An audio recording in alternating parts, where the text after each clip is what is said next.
Selamat pagi, selamat siang, selamat sore, dan selamat malam kapan dan dimanapun kalian mendengarkan ataupun nontonin podcast ini. Kembali lagi bersama Hamburger Podcast. Joke is not crime. Bersama gue Jess, Daniel Awigra, Ardi.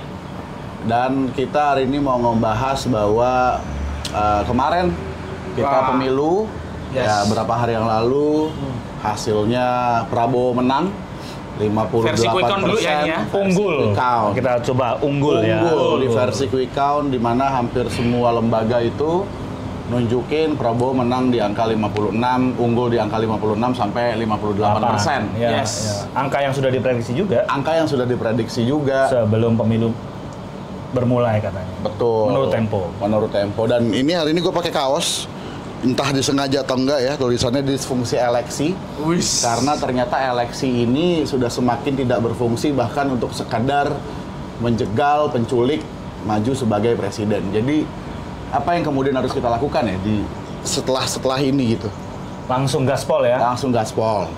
Dari gua pertama ngucapin terima kasih Ya. kepada semua narasumber khususnya ya, maupun jemaah Hamburger yang selama sebelum pemilihan ini mantengin konten kita, karena memang kita sadar banget pemilu ini nggak gampang. Ya. Pemilu ini sudah diprediksi akan sangat berat, khususnya karena memang pemilu rasa incumbent, meskipun incumbent nggak maju, tapi kemudian kita tahu bahwa ada banyak praktek-praktek ya yang kita sebut sebagai praktek-praktek berat sebelah gitu ya terjadi. Dan tentu saja kita mohon maaf juga kalau kata-kata kita gitu ya, ataupun apa yang kita sampaikan di khususnya di Political Edition tidak mengenakan hati teman-teman. Kita sorry karena memang kita mencoba push gaspol sampai kemudian apakah kemudian isu-isu hak asasi manusia itu bisa nggak dijadikan konsideran atau pertimbangan ketika teman-teman kemudian memilih. Nyatanya mungkin ada yang memilih berdasarkan pertimbangan nonton konten kita, mungkin juga belum gitu ya, nggak apa-apa. Ini masih jalan yang cukup panjang, tapi saya rasa kita harus berterima kasih kepada seluruh audiens Hamburger, dan mungkin kita akan kulik lebih jauh mengapa hal itu bisa terjadi. Oke. Yes. Kalau gua jujur aja kecewa karena kekecewaan ini berdasar ya, ada dasarnya kemenangan-kemenangan yang sudah diprediksi oleh beberapa lembaga survei, beberapa media seperti Tempo, itu memperlihatkan bahwa kemenangan ini memang ada jalannya, ada infrastrukturnya. Contoh. Kalau kita ngomong soal apakah bansos itu sukses atau tidak, nyatanya itu diberikan sebelum pencoblosan, itu yang pertama. Terus yang kedua, apakah Bawaslu nanti akan tajam atau tidak, nyatanya 2 hari sebelum pencoblosan diberikan yang namanya tunjangan kinerja. Tukin. Terus yang lain-lain, apakah ada yang namanya kenaikan gaji Komnas HAM mempengaruhi atau tidak, ada hubungannya atau tidak, itu nyatanya juga diberikan sebelum pencoblosan. Hal-hal seperti ini yang mungkin sebagian orang melihat, lu aja yang nggak seneng. Begitu juga dengan rapel kenaikan gaji PNS yang diberikan 2 hari sebelum pencoblosan. Mungkin saya sebagai bukan orang PNS dianggap lu aja yang bete begitu dengan Jelas. adanya kenaikan ini. Tapi menurutku apakah ini sebuah bisa dikatakan apakah ini merupakan kebetulan? Aku nggak tahu, nggak bisa memprediksi. Tapi ini adalah fakta. Hal itu diberikan sebelum pemilu. Mungkin itu sih kalau gua masih tetap ngerasa kecewa yang sudah diprediksi. Iya. Kemarin tuh di platform X ya, dulunya Twitter, itu ada yang nge-tweet. Konteksnya nggak ada konteks secara tekstual, tapi dia nge-tweet begini, menang dengan sepecundang-pecundangnya gitu kira-kira. Bunyi tweet itu. Lalu kemudian secara terpisah gue ngelihat lagi ada berita di mana menjelang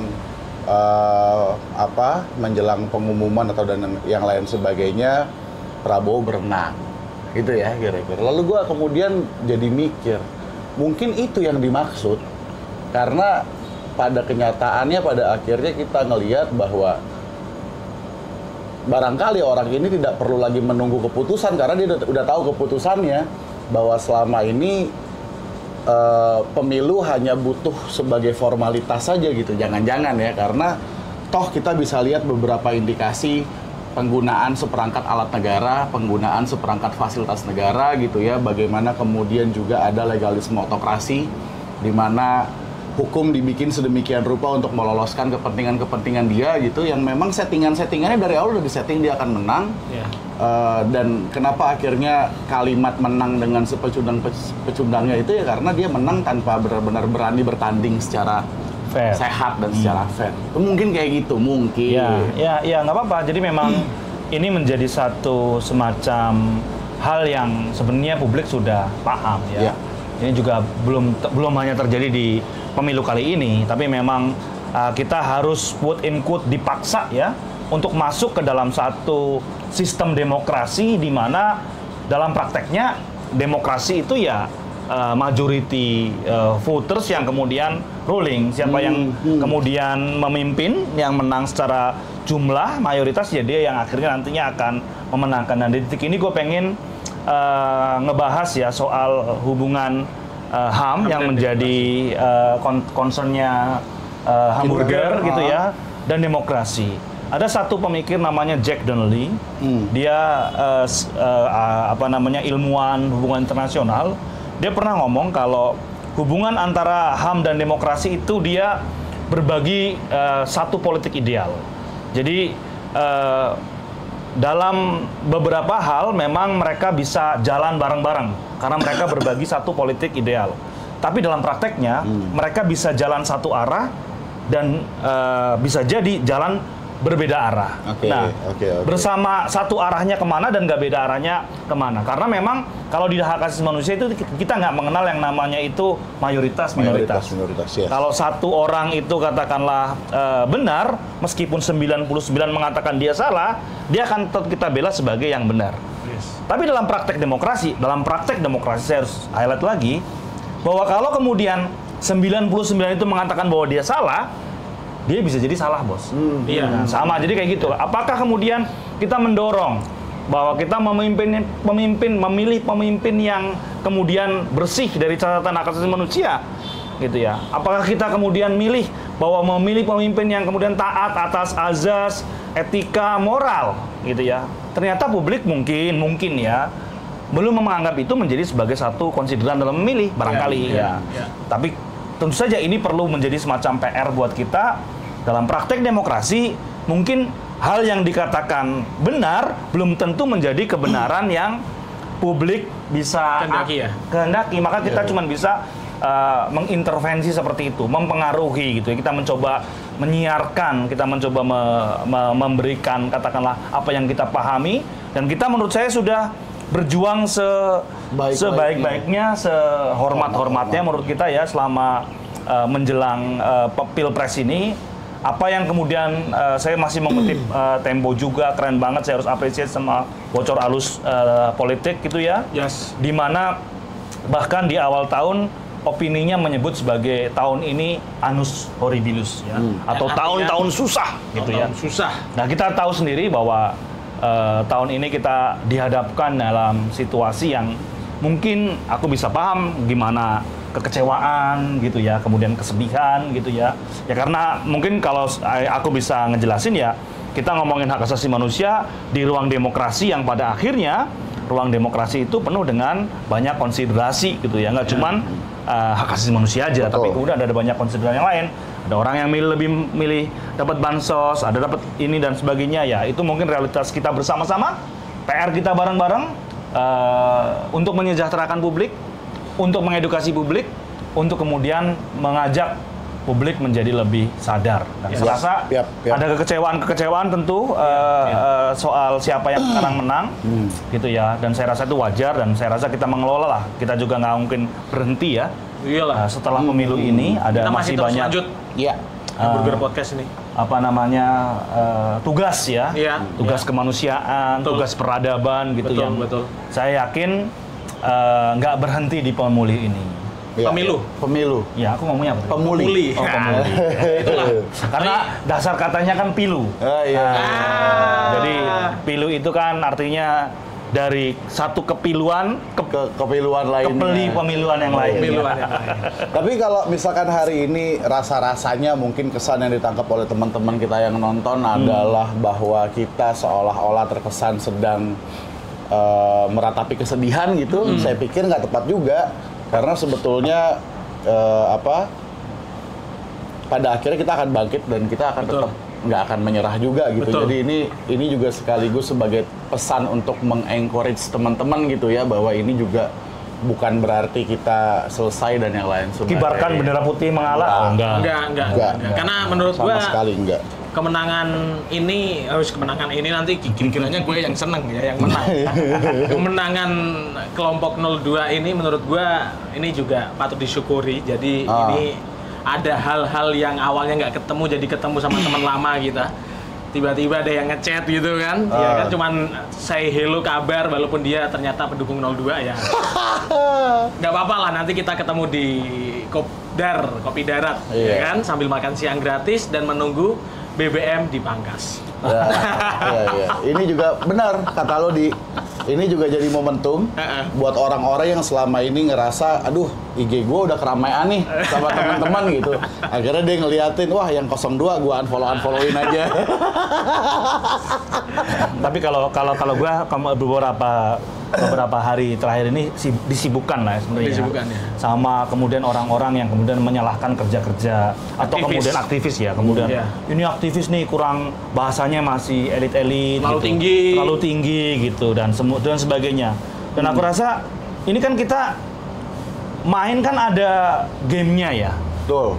Game utamanya ini yang bisa main, yang di tengah itu ya parpol ya. Yes. Jadi memang ini kemudian ketika mereka-mereka yang kemudian jagoannya mungkin kalah gitu atau siapa yang kemudian nggak menang gitu ya, kemudian disalin aktivis bros. Aktivis nih kurang bisa ngerti keadaan masyarakat, bahasa ketinggian ya. Tentu saja aktivis itu nafasnya adalah kritik ya. Jadi kita udah biasa dikritik, nggak apa-apa gitu.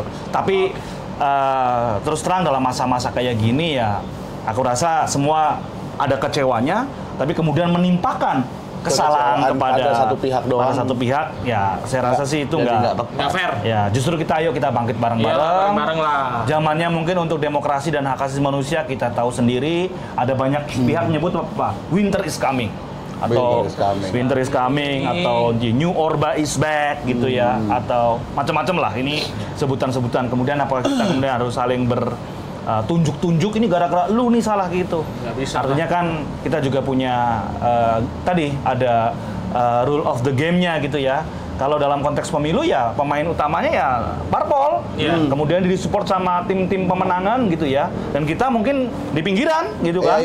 Betul. Kita tetap mendorong suasana politik yang ideal gitu ya. Semoga ini diconsider gitu.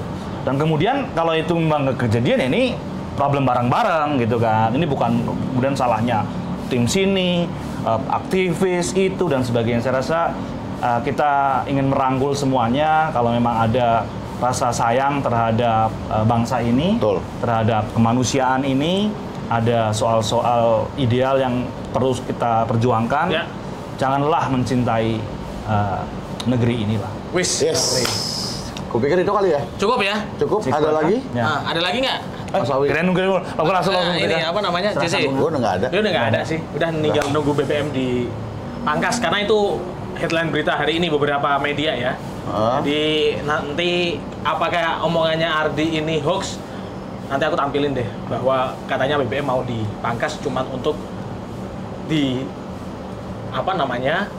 alihkan ke makan gratis. Yes. Dari gua kita harus salam hormat dengan kepala tegak teman-teman, terutama yang selama ini terus berjuang menyuarakan apa yang teman-teman katakan itu benar dan yakini benar dan itu memang benar. Terus aja maju, jangan pernah merasa bahwa ini the end of the world, no way gitu ya. Jalan masih panjang, kita pasti akan ketemu di banyak isu-isu lain. Ya, kalau dari gua terakhir, barangkali kalau teman-teman punya energi daripada nyalah-nyalain aktivis gitu ya, yang kemudian jadi nggak tepat juga, mendingan teman-teman kalau punya kuota dan punya energi, buka-bukain aja website KPU, buka-bukain aja website apapun begitu, Sirekap begitu ya, yang kemudian ternyata oleh teman-teman yang lain sudah banyak dikumpulin, ada kejanggalan-kejanggalan tuh. Coba aja itu dilihatin. Dicek aja sendiri. Ada yang jumlah suara aktifnya dalam satu TPS 176. Tiba-tiba suara pendukung Prabowo 676 gitu. Itu yang kayak gitu tuh. Nah, itu kita kerja sama-sama aja di situ. Good. Sip, thank you semua. I love you all. Tetap semangat. Jangan Never give up. Thank you.